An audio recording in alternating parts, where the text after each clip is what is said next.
It is 10 a.m. and I got a little something in me, this little coffee cough. So if I cough in front of you, I apologize in advance. I'm excited to see everybody here today at Sales Hustle Club, 10 a.m. Central. I'm trying something new. I'm trying to stream this on our channels, and it's a learning process. So please forgive me if this is not working right. It don't sound exactly perfect, but hey, I am just trying. I don't need to be perfect. I just got to try, just like you do each and every day. We just try. That's all we got to do. We just got to try. So today we're going to talk about cold canvassing. Now, many people don't realize this, but cold calling is a word that we've been throwing out there for 150 years. And for a lot of you, like me, probably cringe a little bit to not only be a cold caller, but also to be on the receiving end of a cold call. But this gentleman, Mr. Patterson, founder of NCR, first documented the cold call in 150 years ago. And it was in a training manual to talk about how he sold cash registers. Now, I think about him in the way of what was it like for him to sell a cash register? What was the value proposition that he had, right? Well, number one, if you didn't have a cash register, it was all by hand. And so doing the accounting at the end of the day was probably pretty bad. And there was a lot of reasons why you would want to keep track of not only every sale, but every time that cash register was opened. And that's what he was selling. He was selling the ability to keep the owner's money and keep track of everything. And when he went door to door, I'm sure he walked through a couple of businesses, pull on that door, walked in and say, "Hey, we got this new thing. It's called a cash register. You know how awful you guys are with counting money and how much of a trouble it is to make sure the right money gets into the deposit, into the bank? Well, we have this cool thing called the cash register." So he had a value prop. He had to literally walk into businesses and show what that did. Now, we have evolved the cold call word to encompass a phone call. There's a big difference here. The big difference is this. When you call someone cold, you are calling them cold. They can't see you. They can only hear you. They can't see a full-fledged brochure. They can't see a demonstration. You are just another stranger on a phone, and you're interrupting their day. Now, a in-person, what we call the cold canvassing, that is a physical person-to-person cold call. That is in your face.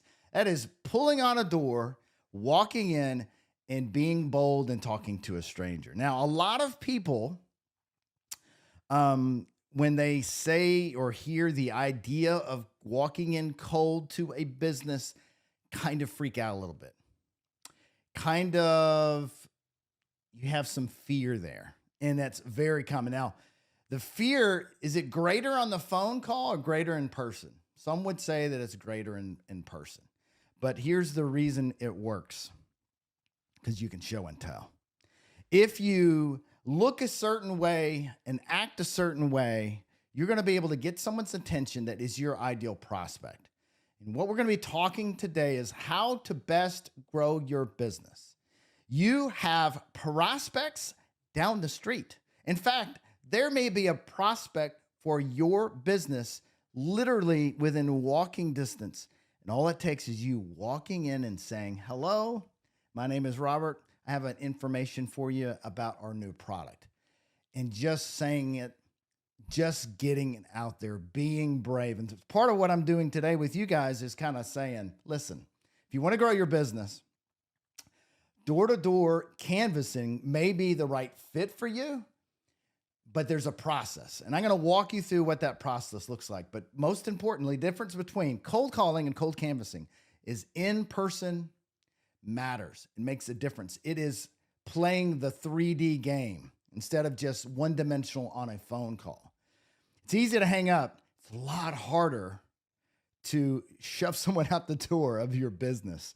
And so there's some tactics that we're going to talk about today that maybe will help you navigate that in a more meaningful way so you're able to grow your business with this strategy. Now, first things first, you got to have a plan. And I tell everyone, if you're going to have a plan of people who you want to talk to, you must have a list of people that they should be calling on. If you have a sales team, they need a list of people you need to call on. If you're a salesperson watching me right now and you're like, I don't know, Robert, what to do here, but I sell plumbing supplies, right? Well, you need to find out the plumbers in your neighborhood that you could be selling to. If you don't have CallProof now, you can download CallProof Plus. It's down in the App Store. You could download it today, and you could literally find plumbers that are just around your little neighborhood and create a route to go see them. Now, a lot of people do it the wrong way when they're doing their planning. They'll spend a lot of time with the planning on what to go see first, second, and third so you can save gas and you're not driving all over creation. We do all that bells and whistles with our app. If you don't have CallProof Plus, we'll give you a 14-day free trial so you can take it for a ride and go find you some customers. And when you close a sale, then you're going to think of me and you're going to buy our service. And that's how we're going to grow, helping people one person at a time. But build the list of the ideal prospect. Robert, I don't really know who our ideal prospect is. I promise you, you do. If you were to look up your QuickBooks database of your current customers that are paying you, write those customers down, put it on a spreadsheet, identify what type of business they are, and sort that by the sales volume per customer so you know what customers are giving you the most business, and then literally find like customers just like them.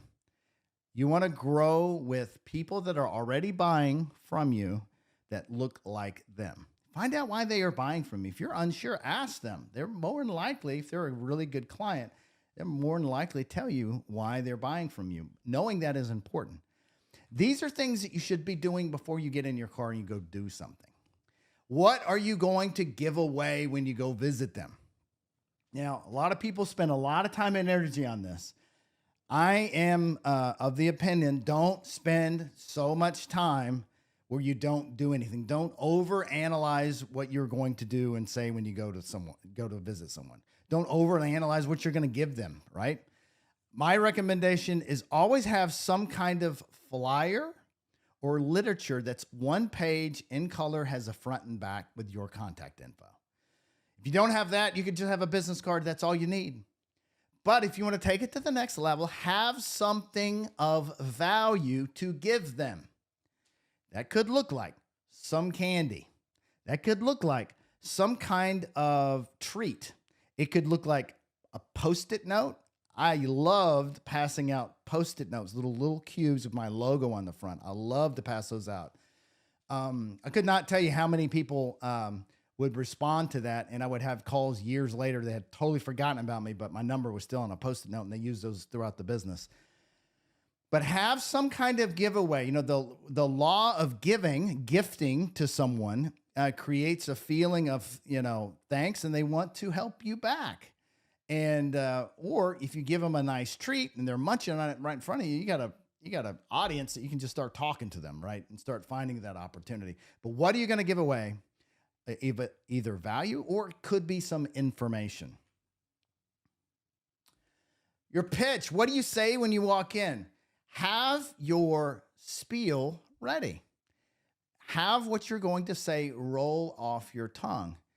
Be ready to have something that's fairly quick, but also opens the door so you can have a dialogue with them so you don't go too deep. Because understand, when you go in to do your pitch, you're going to be met with that gatekeeper. What are you going to say? Have a name of someone that you want to ask for. Because my pitch is different to my prospect than it is the gatekeeper. Understand the differences between those two. But be ready and be practicing. Now, you're going to see these signs when you go out. And I'm showing you this thing and you're planning so you kind of are ready for this. You're going to see a sign eventually that says no solicitation. You know what I do with a sign that says no solicitation? I do nothing. I just keep going and I keep calling on those people. I don't care. Yeah, they'll put the, a guy in the business put that sign up 5 years ago. He's no longer with the company. They don't even know when they have this sign up there. I have something of value that they're going to learn from. And guess what? It's going to help their business from the product that I'm serving them. So I ignore these signs. Now you take your own gamble, but sometimes these signs could matter, like a government facility or something like that. I may not want to do that, right? So use your best judgment with these things. Now, what is your desired outcome? What would you like to have happen when you go visit? Now, for me, I'm not selling. I'm always selling, but I'm not going there to make a sale. I am trying to find out who the authorized person is that would likely buy my product there, because I want their email address and their phone number. And if they're available, I'd love to have a quick chat with them while I'm there. So decide what you want up front. What is your ultimate goal for that visit? Go ahead and decide that. What to wear. Now, this can go down many different rabbit holes, but I want you to think about this. How do you want to be perceived? I have witnessed people that came to my business cold calling, and I saw them walking in and they looked interesting. And I was interested in talking to them. Okay. And how do you define what interesting is? Having a look like they are well put together really does make a difference. Now, I am not saying that you should be wearing a coat and tie. I'm not saying that at all. I'm saying you should generally look sort of like your client would look like in their natural environment. So I'm not going to overdress for them. But typically what seems to work for men is a golf shirt and some khakis. That's safe.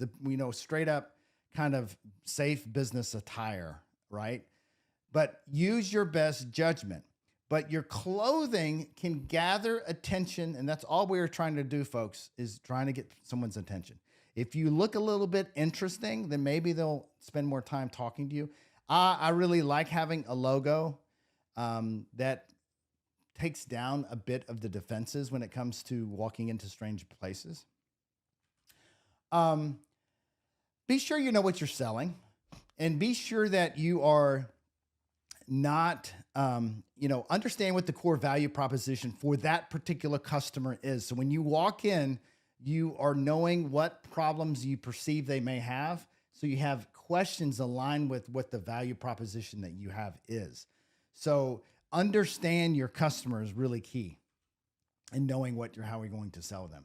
And then, in knowing that identity of that person is important. So now that was the planning piece. That's the piece you do at home, and you're going to go see X number of people a day. Now, the average that we have seen in CallProof, these are our clients that are using our tool to track their face-to-face visits. On average, see about 25 cold prospects per day. Now, I got some people that do 50. They're able to see 50 businesses a day because they're using the routing very efficiently. They're really planned. But before you leave your house, get a plan of who you're going to talk to and be ready.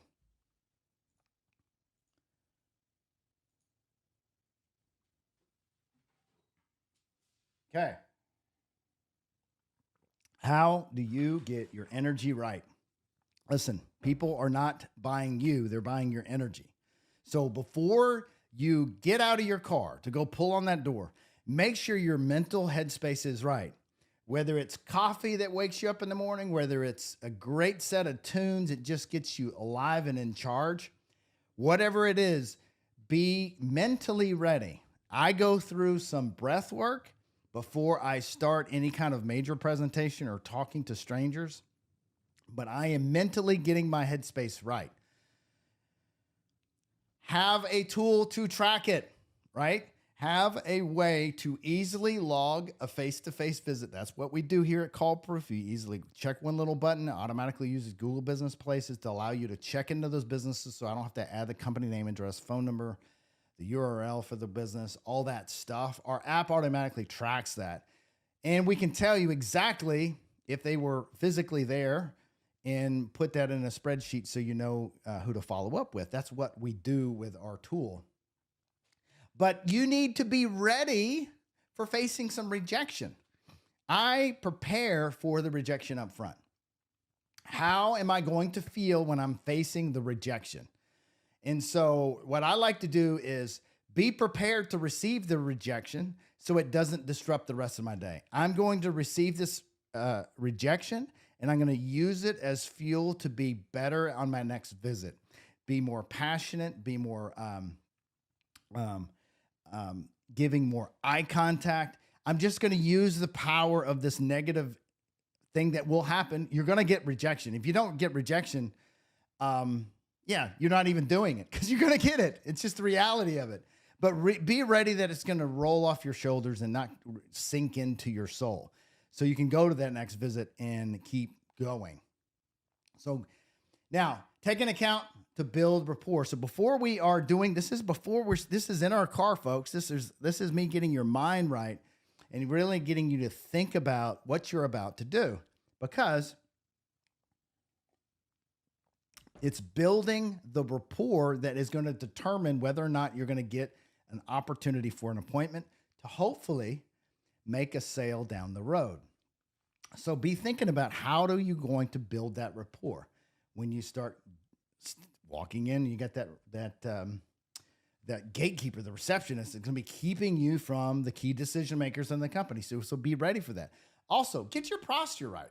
You know, the way you stand says a lot about you. And sometimes I get so caught up in my head that I'm not thinking about how I'm perceived.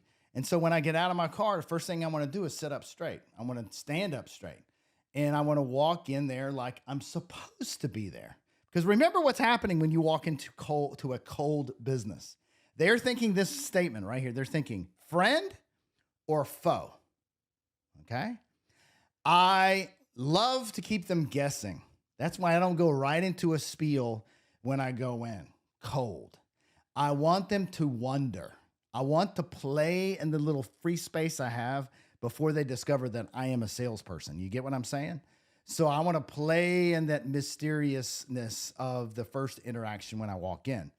But prepare your posture when you're doing this. Now, doing the visit. This is when you got to do the stuff. So you've walked in. What do you say to a cold prospect? What do you say to that gatekeeper? For one, I always play the confused. I'll walk in acting a little confused, like I'm not sure where I'm at. And I usually often have a name to mention, because having a name at the business that would likely buy my product in our business is typically a VP of sales. So I'll probably already have looked them up on LinkedIn, and then I'll ask for them when I walk in. But I'll often say, hey, is Mr. Jones here? And he's currently the VP of sales. Is that right? Whatever your key contact is, asking for them by name helps a lot. Now, I said Mr., and I should probably never, that was a terrible advice. Go with their first name if you can. But now, if they ask if you've had an appointment, be honest with them. Don't make up a story like you didn't have a meeting with them. But what you are trying to do is build some rapport with the gatekeeper. If you have a name on the table that you can reference their name before you even speak, that would be helpful. So when you're speaking to someone, you're using their name in the conversation. But be actively listening. You know, something that I recommend all salespeople do, if you want to level up your cold calling game, you can take classes for improv. Improv classes are unbelievable sets of training that will help you improvise when you're with someone. And it really teaches you just get out of your headspace, because sometimes we're just so caught up in fearing rejection, just fear. Fear is just consuming us sometimes. And when you can practice of thinking out of your head, thinking out of your mind, and just being right there actively with someone, it's really important to have a good a good rapport building process. And in improvisational training, your whole goal is to help your partner look good, right? And you're going along with what the partner says. You're supportive of that partner. And really, we do that with our customers. We want to be in support of our customers. We want to be in line with them.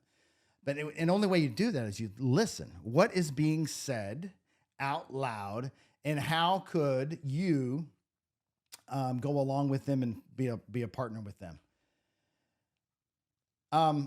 So this is a slide that I'm in debate over, because part of me, you could make an assumption of a type of customer needs that they have or problem that you solve. You could assume that, but I've also been on the flip side where you assume something and it's not true. So I can go either way on this slide, but generality sometimes will get you naturally in trouble. But asking more questions could help. Now, if you heard that your key competitors going out of business and you happen to know they were a current customer, you may want to say, listen, I know you guys were a customer of so-and-so, but I wanted to stop by and see if we could help you in any which way. I mean, there's different ways that you can leverage the information that you already have, but don't necessarily assume what the prospect needs before you walk in. Now, keeping notes and keep informed. Listen, one thing I tell people a lot is don't make notes for your manager or someone else on your team. You make notes for you, but it's the deeper you. Who is the deeper you? The deeper you is your subconscious. Listen, you can program your subconscious to be aware of things. When you write down in your notes, hey, I talked to George and he said he wasn't interested, but he says he's using this company. What did you notice about that conversation? Was there anything that went on in the room while you were having this conversation with him? Anything you just noticed? What did you do well? What did you not do so well? And put all that in the notes. And you could even put in some "I wish I had said" statements, because when you say those things and you document them, even though it's typing them, whether it's written or typed in, you are programming yourself, the future self, to react on that next prospect. So when you say statements like, I wish I had mentioned this, that'll help you remember to mention it in your future prospecting. Or it could be you notice something that you did that you shouldn't have done, which is very common. That is not using name in conversation. So they introduced themselves as Pat, but I did not use Pat in any language, or I didn't even introduce myself properly. Maybe you forgot to. You got so caught up in your head, you got so nervous that you were just like, whoa, and you got all funky, right? We all do that. We all get a little bit uncomfortable sometimes when you're talking to a stranger. That's just natural. But the more you write better notes for who you want to become as you go visit your next prospect, it really kind of reprograms you to say things in a different way. Remain neutral and fair. Don't get caught up in some crazy argument over your service or an opinion they have of your company. It's never going to do you well. And then it's also in the same regard, don't say anything bad about where they're buying from. It's just going to make you look tacky and not cool, not interesting. No one wants to hear you badmouth another company. They assume you're going to do that. If you just said nice things about them, that would actually benefit your case to even look at you as a trusted resource. Not everything we have, we can sell. Like some people are just not a good fit for us. And so be willing to do that. Do what you can to help. Help first. You know, I am also an EOS implementer, and I have a lot of people that want to understand what the EOS process is, which is the entrepreneurial operating system. And it's how I grew my other business from 10 to 100 million in sales. And that process, someone can do it on their own. And that's great. And I help a lot of people do that. I tried it on my own and I was unsuccessful until I hired somebody to help me with it. And it paid off tremendously. But I help first. So I do lots of calls with people, just helping them along their journey. And they eventually, sometimes they call me. Sometimes they can do it on their own because they're super organized and super committed. And that's awesome. And I just love being there to help them. And so figure out, how could you help? Now, that goes back to the literature that you're passing out. What piece of literature in that industry that you could pass out that could be interesting, that they could pass along to other people? It could be charts, it could be an infographic, it could be lots of things that add value on why they should be leaning on you to receive that value. Now, when I say connect with prospects rather than work through a list, you're not just going through the motions. You're not just, I don't know else how to say this other than, when you go to a restaurant, let's just say a fast food place. I'm not going to pick out any fast food restaurants because I'm going to pick out one it's going to be a super fan of, and I'm going to say something bad about them. You're going to think bad of me. I'm not going to do that. But just say there is a fast food place that you've walked into, and you walk in and they don't give you eye contact. And they look away and you're talking to them and they're just looking down. They're not connected with you. How does it feel to not have human connection with another person? It's not comfortable. So figure out how to connect. And connecting is often just mirroring body language. So if someone comes up to me and they're talking really fast, I can also talk really fast. But I'm also in the South, and sometimes I meet someone that's a bit slower, and I have to slow my roll. I just can't throw things super fast at them. I got to let them think about things, and I'll slow my lingo down for them. And the way do you connect with someone? What's their body language?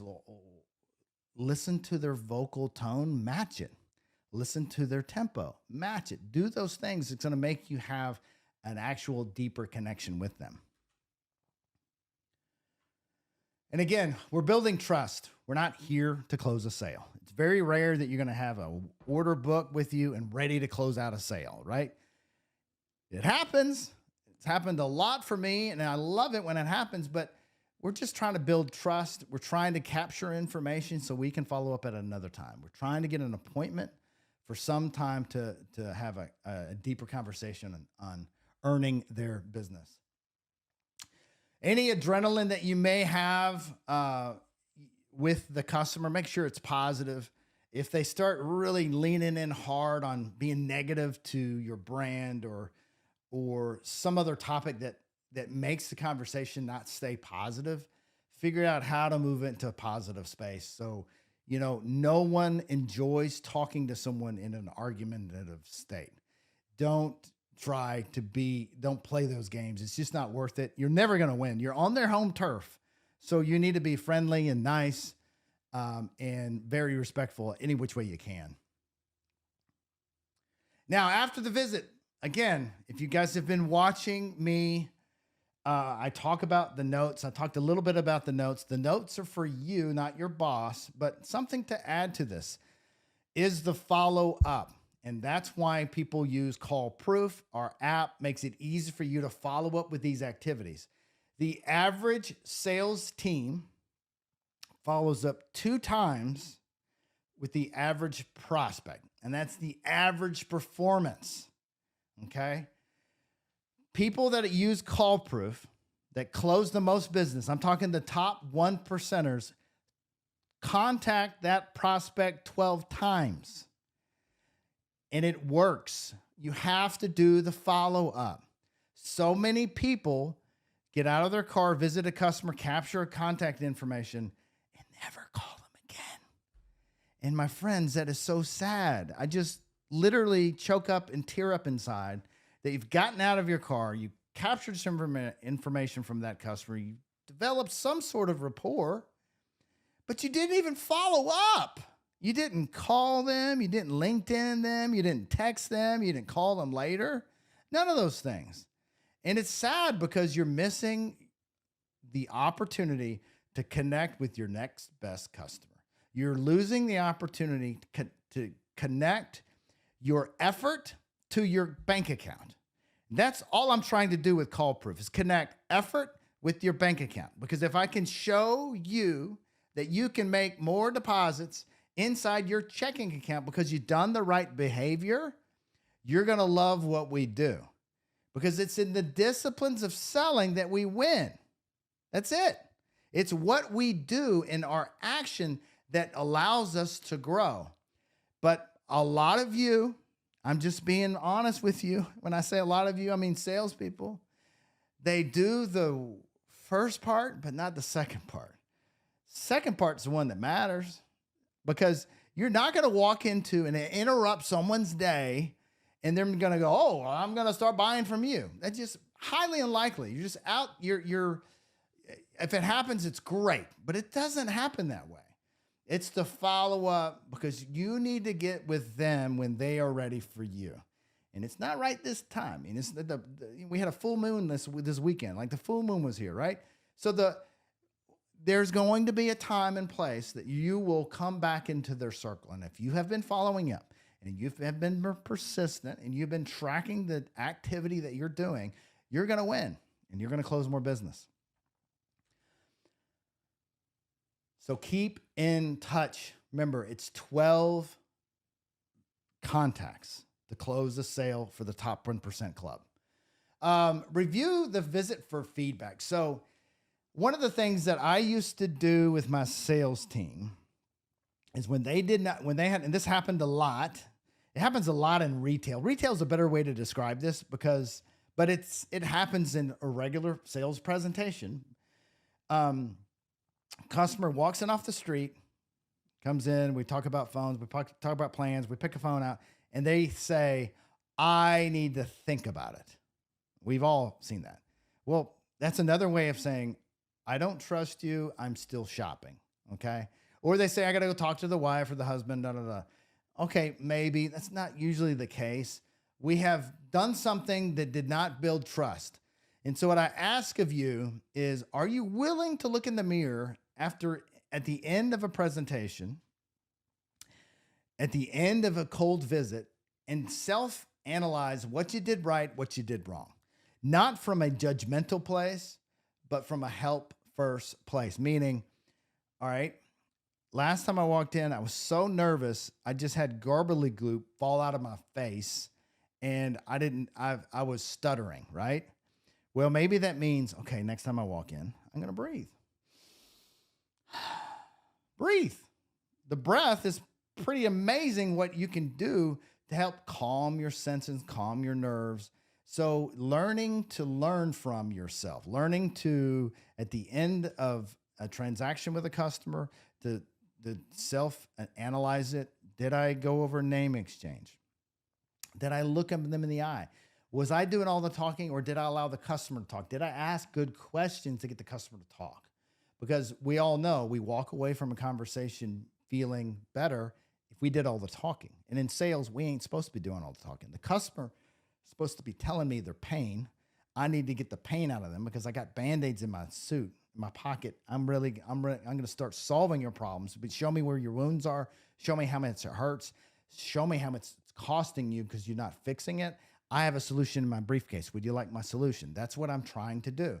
So be able to be critical of yourself in a helpful way.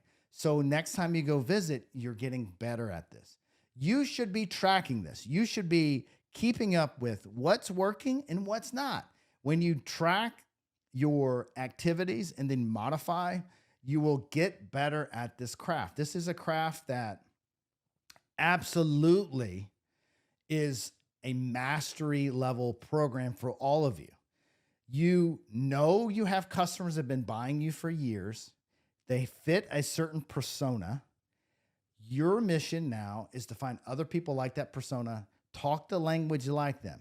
If you are calling on, and I always use plumbing companies, but let's say you're calling on plumbers, you probably have a select group of plumbers that use you for whatever reason. Find out what words they use and why they use you, and make that part of your language when you talk to that demographic. So I've done a lot of talking today. Listen, if you need any help with CallProof, let's say you got a new salesperson, you are a new salesperson, and you want to kind of come up with a plan. We here at CallProof love to get you on a call, get you set up with a plan, get you a tool that's going to make it easy to track calls, emails, face-to-face visits, be able to easily create routes, and the ability to talk asynchronously to your team through video. So you can keep them motivated and keep them sharing the good stories in the field that helps other people sell. Please reach out to us. You can reach out to me at robert@callproof.com. Send me an email. Robert, I'd love to talk. My sales team is struggling. I don't know what we're going to do this year to turn it around, because if you're doing what you did last year and you're doing it this year and it wasn't good last year, then guess what? Let's not do what we did last year. Let's do something new. Let's develop a plan. Let's talk. Let's communicate to our team. Let's flow that information down to the team so they know the plan. And if you use the right tools, you connect with people, you provide great value, you're going to have a great sales story to tell for 2023. So guys, thank you for watching. I really appreciate it. If you guys need me, you know how to reach me, robert@callproof.com. Or if you need some support help, you can also email us at support@callproof.com. Thanks, guys.